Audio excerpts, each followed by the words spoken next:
Friends, இன்றைக்கி நம்ம பார்க்க போகிறது நல்ல கருத்து போன கவரிங் நகையை வந்து க்ளீன் பண்ணுறது தான்.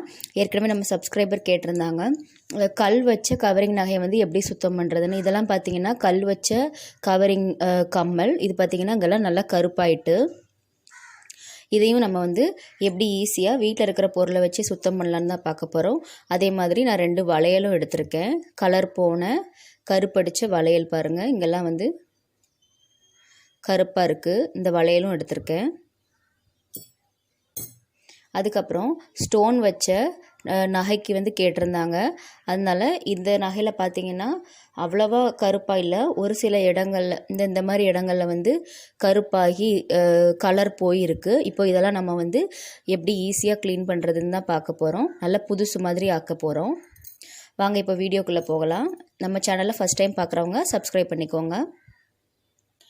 ஃபஸ்ட்டு தேவையான பொருள் பார்த்துடலாம். ஃபஸ்ட்டு இதுக்கு பார்த்திங்கன்னா ஹார்பிக் எடுத்திருக்கேன். ஹார்பிக் வந்து எடுத்திருக்கோன்னு எதுவும் நினைக்க வேண்டாம். ஏன்னா இதில் இருக்கிற ஆசிட் பார்த்திங்கன்னா நம்ம கரைகளை வந்து அவ்வளோ சூப்பராக நீக்கும், நம்ம எல்லாத்துக்குமே தெரியும். அதே மாதிரி இதில் உள்ள கரைகளையும் நம்ம நீக்கிறதுக்கு இதை வந்து ட்ரை பண்ண போகிறோம்.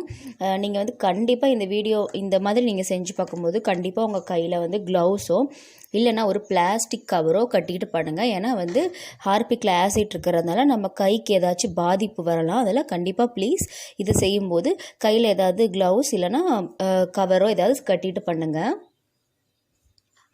அடுத்ததான் நம்ம வீட்டில் இருக்கிற ஏதாவது ஒரு ஷாம்பு எடுத்துக்கோங்க. எது இருந்தாலும் ஓகே. ₹1 பேக்கெட் கூட நமக்கு வந்து தாராளமாக போதும். ஷாம்பு கொஞ்சம் எடுத்திருக்கேன்.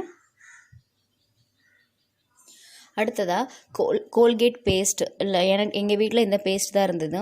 ஏதாவது ஒரு பேஸ்ட் வேணும் நமக்கு. அதுவும் ஒரு ஸ்பூன் அளவு எடுத்துக்கலாம். கடைசியாக கொஞ்சோண்டு பேக்கிங் சோடா இருக்குது பார்த்திங்களா, சோடா உப்பு, அதையும் சேர்த்துக்கோங்க. சேர்த்துட்டு இப்போ இது எல்லாத்தையுமே நல்லா மிக்ஸ் பண்ணி விட்டுறலாம். இந்த மாதிரி உங்களுக்கு நுரைச்சிட்டு வரும். சோடா உப்பு போட்டதுமே பார்த்திங்கன்னா எவ்வளோ கம்மியாக இருந்தது, இப்போ பாருங்கள் நிறைய ஆயிடுச்சு. இப்போது இந்த நகையெல்லாமே இதில் போட்டுருங்க. போட்டுட்டு இதை வந்து நல்லா இந்த மாதிரி மிக்ஸ் பண்ணி விட்டுக்கோங்க.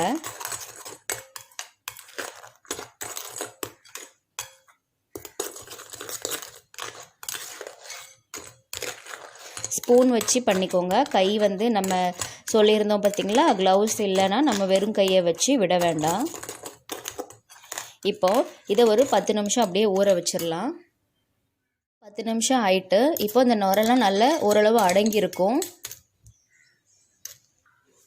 இப்போ யூஸ் பண்ணாத பழைய டூத் ப்ரஷ் எடுத்து நல்லா இதில் அந்த அழுக்கு எல்லாத்தையுமே வந்து நல்லா தேய்ச்சி விட்டுக்கோங்க.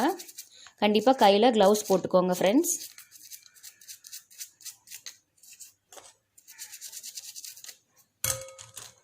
நம்ம இதில் ஏற்கனவே ஊற வச்சதுனாலேயே அதில் பார்த்திங்கன்னா அதில் இருக்கிற அழுக்கு எல்லாமே ஓரளவு போயிருக்கும். ப்ரஷ் போட்டு தேய்க்கும் போது இன்னும் கொஞ்சம் டீப் க்ளீன் ஆகிறதுக்கு உதவியாக இருக்கும். அதனால தான் ப்ரஷ் போட்டு தேய்க்கிறோம்.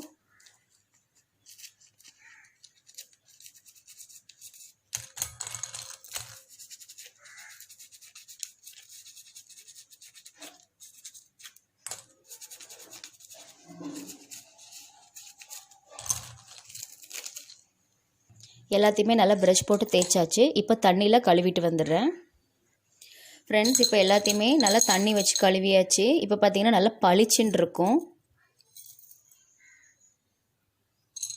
இது வந்து மெட்டாலிக் கோல்டுன்னு சொல்லுவாங்களா, அந்த மாதிரி கம்மல். அதனால இது வந்து கொஞ்சம் சில்வர் கலந்து ஒரு மாதிரி கோல்டன் கலரில் இருக்கும். இதுவும் பார்த்திங்கன்னா ரொம்ப கருப்பாக இருந்தது. இப்போ நம்ம கழுவுனதுக்கப்புறமா கொஞ்சம் கலர் கொடுத்துருக்கு. இந்த ஸ்டோன் வச்ச கம்மல் சொல்லியிருந்தேன், இதுவும் நல்லா பளிச்சுன்னு இருக்குது. பின்னாடி பார்த்திங்கனாலும் ரொம்ப கருப்படிச்சிருந்தது. இப்போ அதுவும் ஓரளவு போயிருக்கு. ஏன்னா திருக்கு வந்து சில்வர் திருக்கு, அதனால அது அப்படி தான் கருப்பாக தான் இருக்கும். மற்றபடி கம்மல் வந்து நல்ல புதுசாக தான் இருக்குது.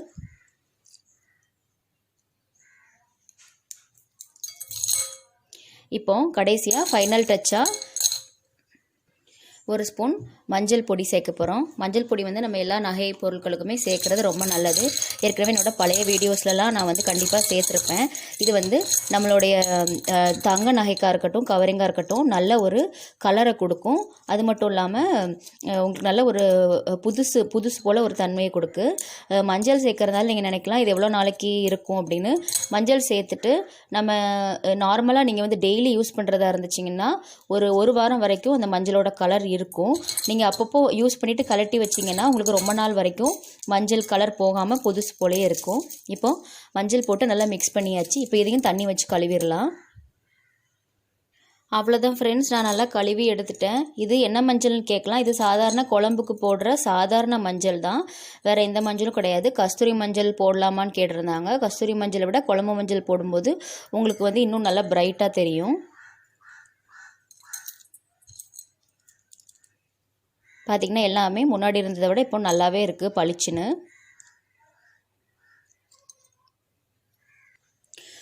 கண்டிப்பாக இந்த டிப்ஸை வந்து வீட்டில் ட்ரை பண்ணி பாருங்கள் ஃப்ரெண்ட்ஸ், உங்களுக்கு ஒரு நல்ல ரிசல்ட் கிடைக்கும். நம்மளோட சேனலில் இருக்கிற மற்ற கவரிங் ஜுவல்லரி வீடியோவை நான் டிஸ்கிரிப்ஷனில் கொடுக்குறேன், அதையும் பார்த்துக்கோங்க. மறக்காமல் நம்ம சேனலை சப்ஸ்கிரைப் பண்ணிக்கோங்க. தேங்க்யூ.